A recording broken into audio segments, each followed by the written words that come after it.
Hello and welcome back to European Autocraft Studios 944 Turbo project. The last video with the heating and ventilation system was great. I enjoyed doing that. Nick did a great job with the editing and putting in that little window and all that. Freaking awesome.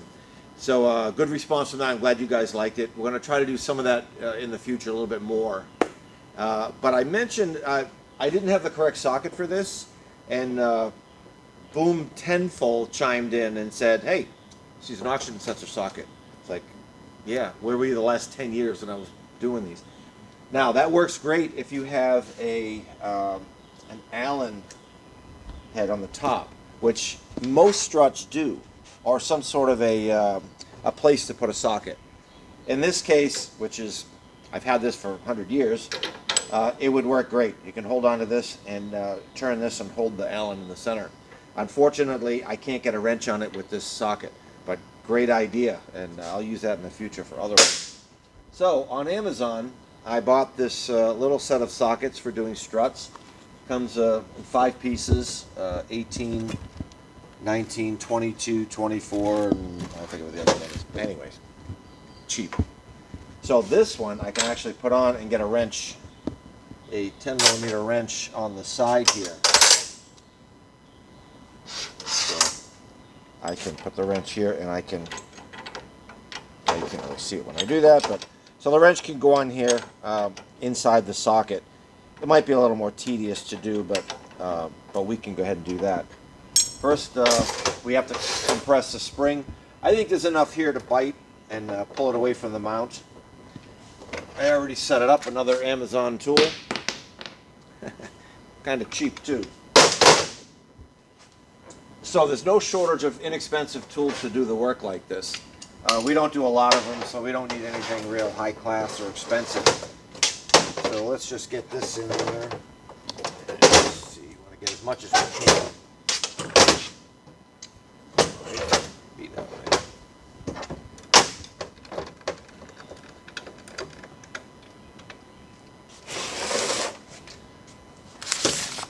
Stuff everywhere.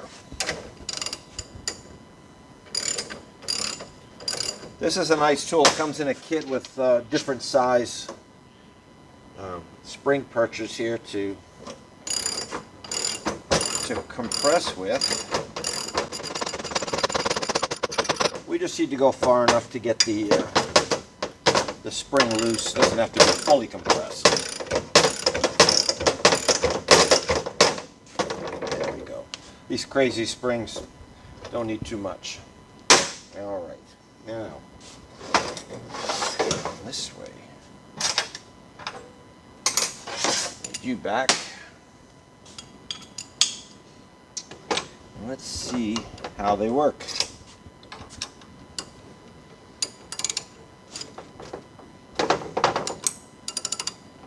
Yeah, they're going to be a little tedious because I have to keep going around, but at least we have something.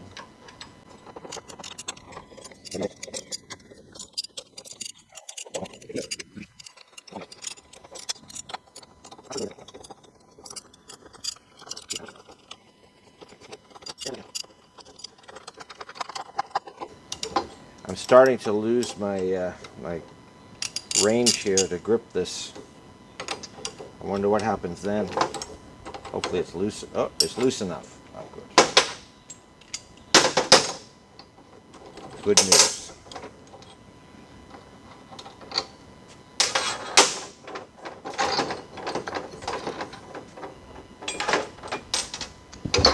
All right, there's the first spring. We're going to release that and use the tool on the next one.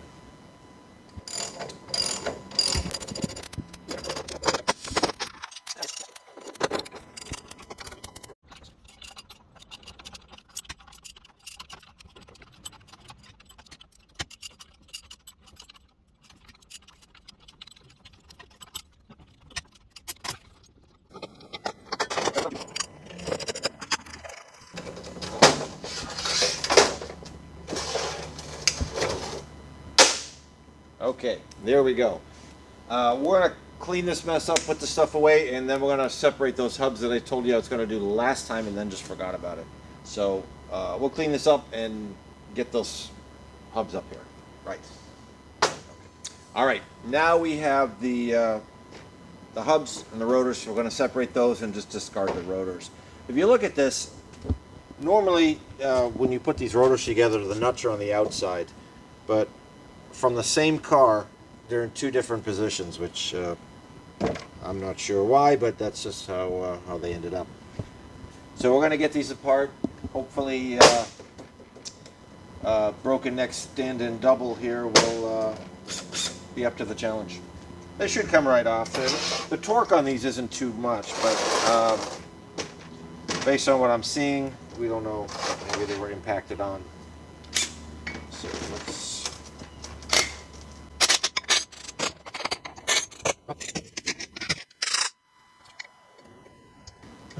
As you saw with the shock absorbers and taking the nut off, some patience is required. Luckily, I still have some.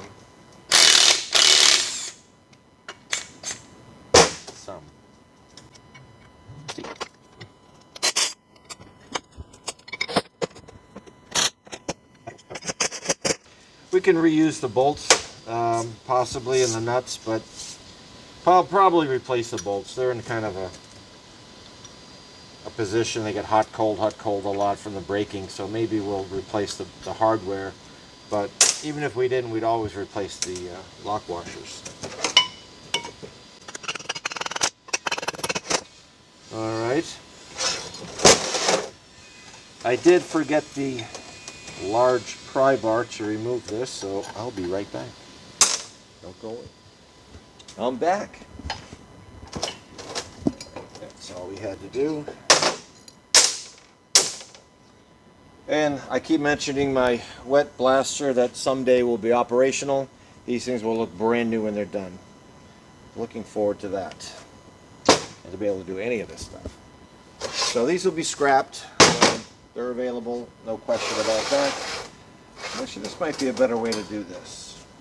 Let's see. I haven't done this kind of work in a long time.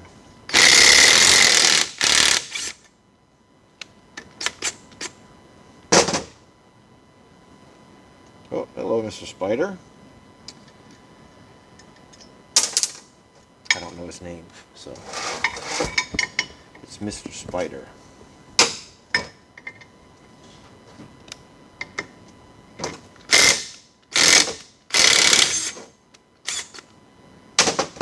He's probably after me for making soup out of all his little kids. Those eggs. Eesh. Spider egg soup.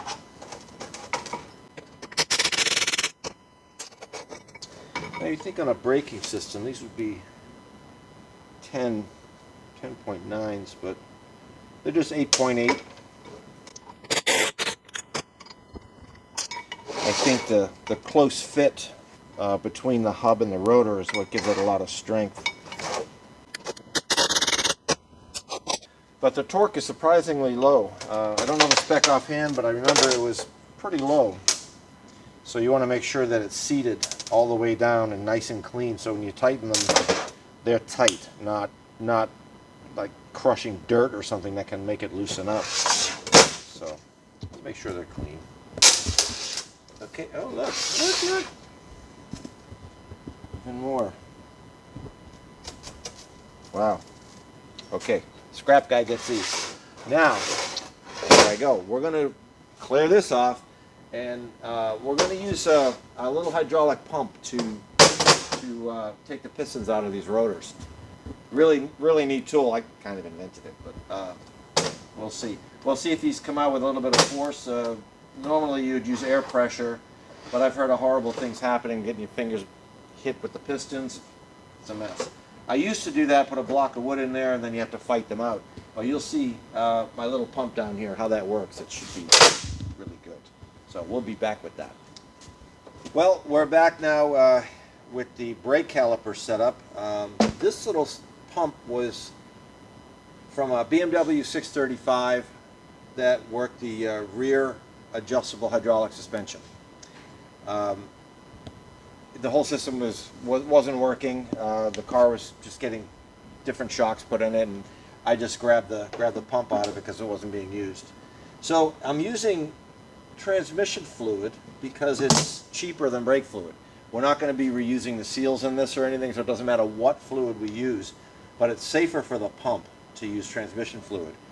I tried it with brake fluid, and it ended up getting into the motor section of the pump, and it stopped working. So I had to take it all apart, clean it all out, clean up the bearings, and when I put it back together, I put this back in the opposite way, so my positive is now negative and my negative is now positive, but it works, it's okay. We have a brake line, we have several other lines for different types of calipers or whatever. I just saved them, so we have one for pretty much any caliper we need. So, again, my little battery pack. This is the battery that comes out of my reciprocating saw. Just a basic battery. I got a battery holder for it on Amazon, so I can use it to power things around the shop or test little things. It's 12 volts, works great, small and very powerful. So, we need to fill this caliper, and you might see the piston start to move. Yeah, see, they're all moving now, so none of them are really stuck, which is good, but it's going to make it a little awkward because I have to hold the piston gently, of course. I don't want to mar the caliper, and just go down the line. Let's see which one's going to move next. Okay, so those are almost ready to come out. But what's happening now is they're all going to be coming out, and I'm not going to be able to hold them all. That's not going to go in there. I guess I can sneak it in. No, that's not going to work either. Well, let's try this. They're out too far for that. That's the only problem with doing it this way, is to keep these from coming out so we can get the other ones to move. So maybe I can... Again, this is not rehearsed, so how about this? We'll just stick these two together like that and try to get the other ones close.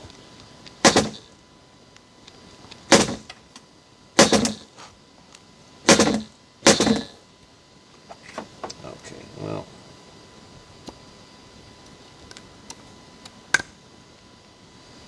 One more. This might work. But I mainly use this system for pistons that are stuck, very stuck. And it forces them out without damaging them. Again, a little tedious, but worth it. One more. My plan was to mount this properly. We just haven't got around to that yet. Haven't got around to our air conditioning yet either. There it is.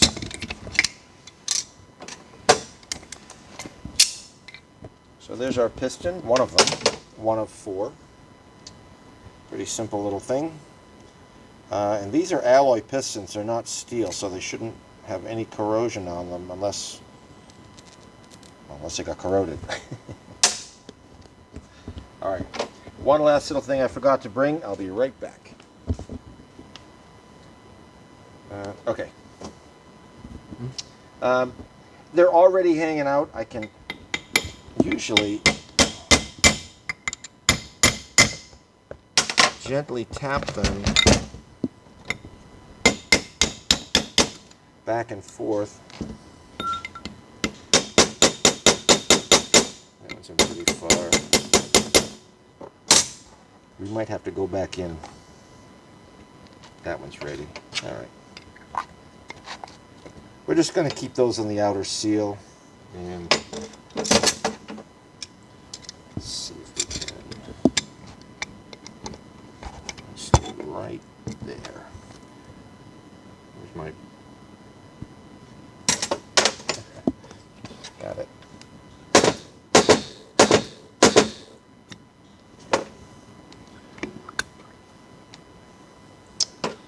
Alright, I just want that last one to get close.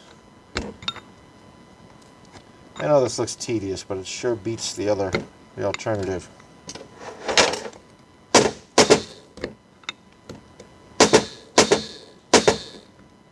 All right, there we are.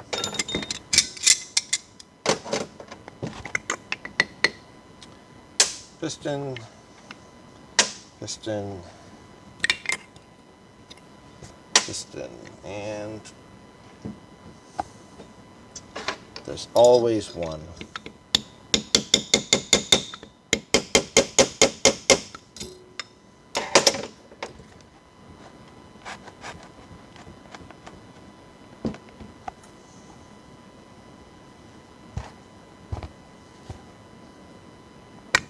Okay.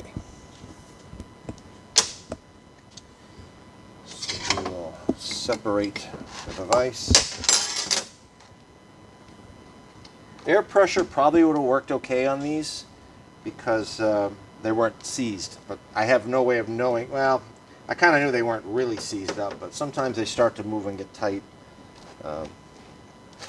In this case, they were actually pretty good.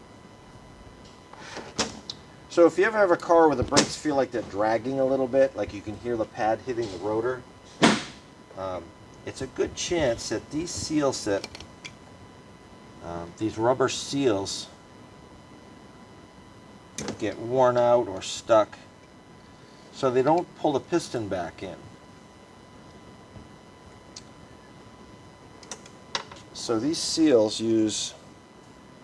these are really in good shape, surprised. Each piston has one of these seals. Now it's loose on there now because of the, when they're in the groove, they're pressed really tight. But surprisingly in good shape. Sometimes you see they start to get rounded off a little bit, or they get a lot of corrosion built up inside of them, but these are not bad.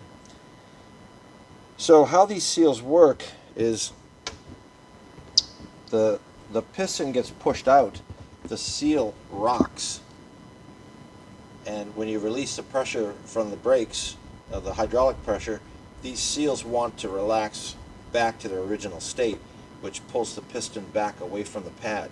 So even though the pad might sort of hang close to the rotor, there's no pressure on it. I can show you that on the whiteboard. Okay, so we have our brake caliper piston. There's a whole bunch of them, and here's our seal. The seal comes around the back. Of course, the seal goes all the way around it, but that's just a side section of it, cross section. And here's our piston with hydraulic fluid behind it being pushed in this direction. So that causes the seal to rock forward like this. And like this. So this whole seal doesn't look very good, but the seal actually rocks. So now this pressure holding this seal basically twisted or pushed out.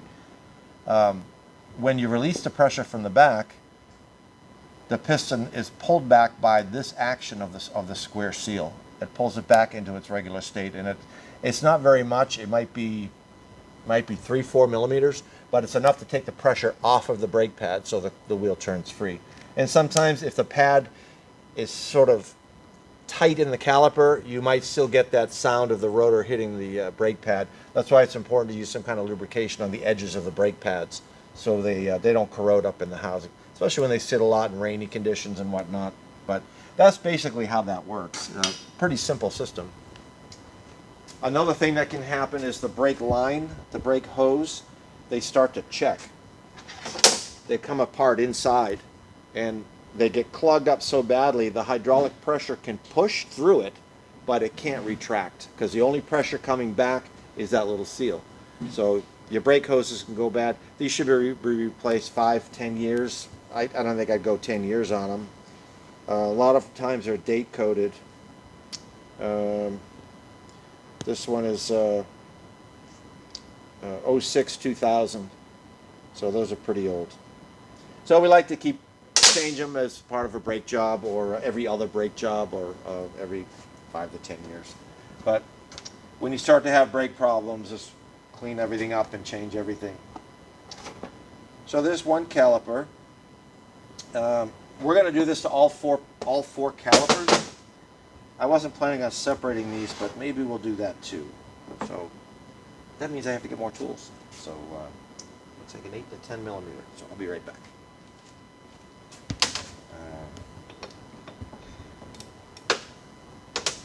Okay. Are you on? Yeah. Okay.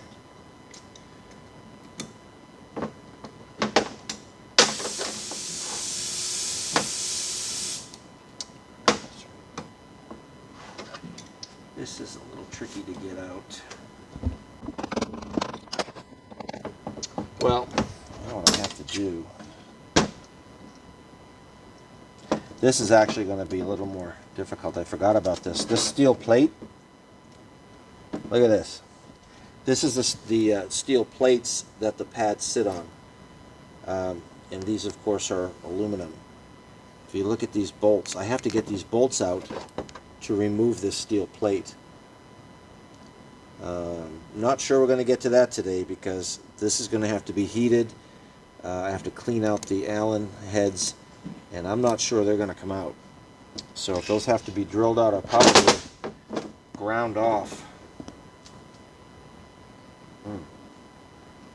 Because I can't separate these two because they're connected on both sides. Alright, well, that's going to be interesting, and they're all in pretty bad shape.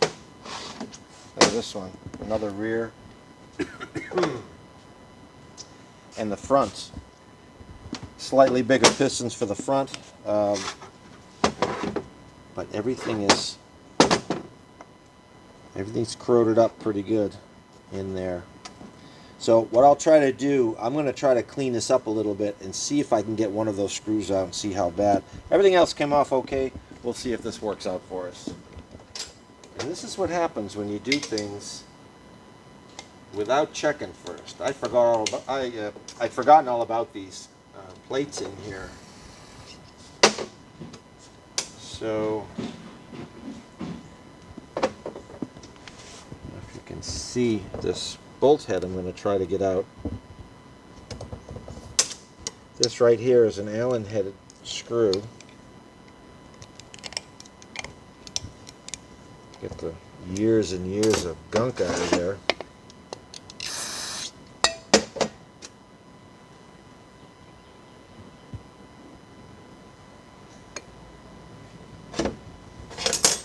Okay. What are the chances?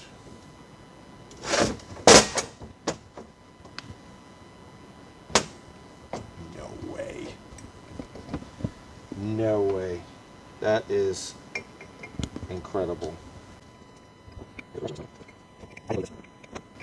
This wasn't a northern car, though. It didn't see a lot of salt, so, and snow and rain and ice. Well, rain definitely in Florida, but yeah, I'm impressed. Again, this car wants to live. I can tell. Never thought that was going to happen.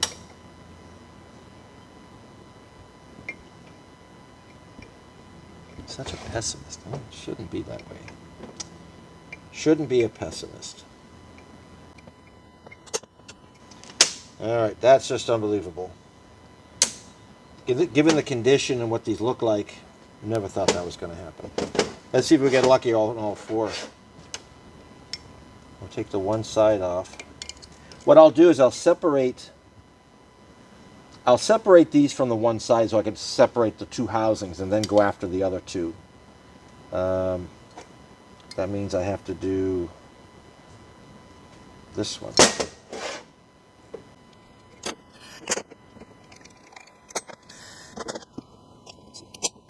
Now, if these were too tight,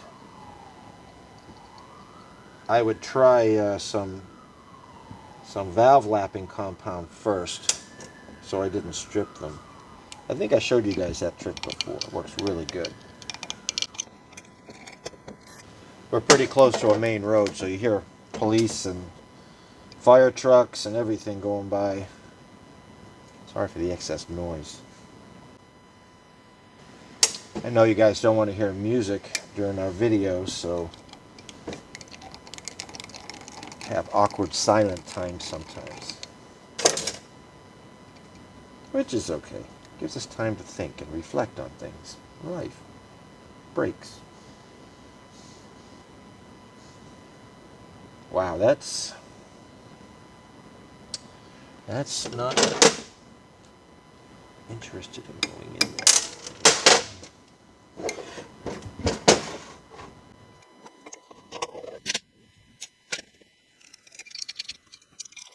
Imagine a dentist doing that in your teeth. Yeah.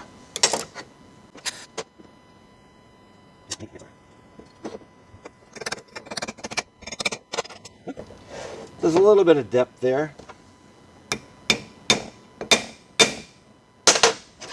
See if that does anything. Everybody cross your fingers. No. I can feel it. I can feel it starting to turn inside. So now I'll get the valve lapping compounds. Be right back.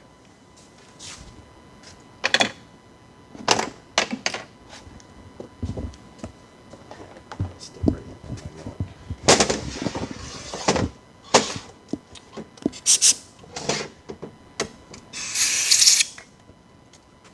I think we'll try.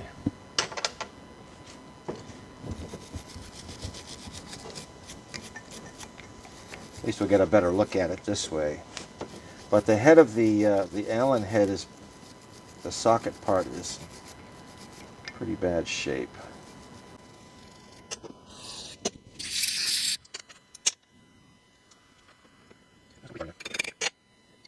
It's actually pretty clean. It's just somewhat rounded.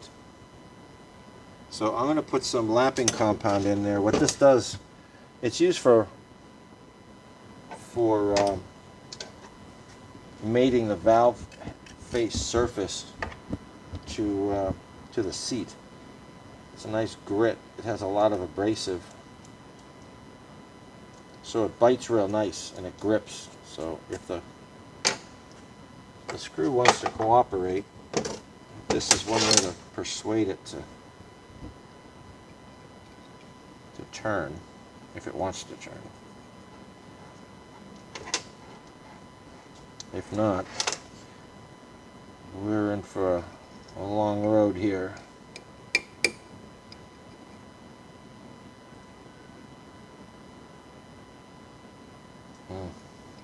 Still trying to turn, rotate inside of it.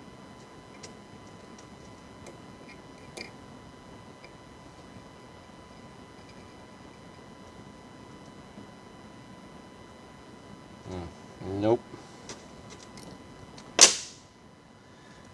So that's one that's going to require some more attention. I do need to separate this to really get in there and work on it. So we need at least this one to come off. If this one comes off, then one plate will go with this half and one plate will go with this half, which is fine. So let's see if we get lucky on this one. Then the torches come out.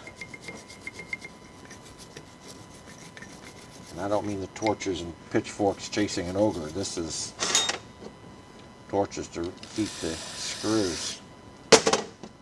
But we're not dealing with ogres, so I think you probably already knew that. I just wanted to throw that out there.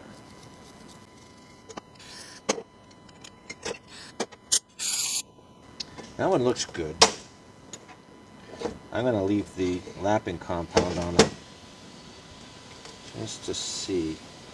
Help it a little bit anyways. I guess I should have done that in the first place. We had such good luck with the first one, I thought.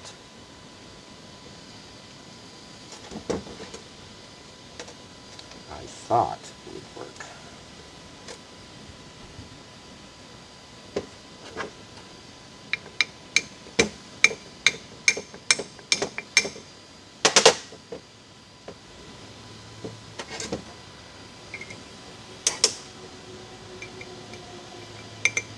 All right. See what happens. Nothing. I'm just going to end up damaging the screw.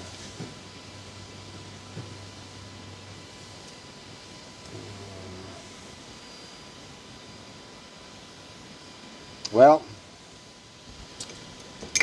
I think we're going to have to leave it here for now. My tank for the torches, oxygen acetylene torches, are empty right now. We just used them up on another project. Thank God you didn't get to see that. But I'm going to get those filled up, and we're going to heat this around here, and I think that'll help get it out. The aluminum will swell nice. Steel bolt should come right out of there. Once we get the two halves separate, we may have to drill the head on this one or grind the head off, but I'll have more room when they're exposed. We have 4 calipers to do, and if this is the way it's going to be, we're in for a long haul with these calipers, but they'll be worth it in the end. Probably a boring episode, but glad you stayed with it to the end. Thanks for watching, and please just keep subscribing. We have a lot more good stuff to come. Appreciate you watching. We'll see you next week.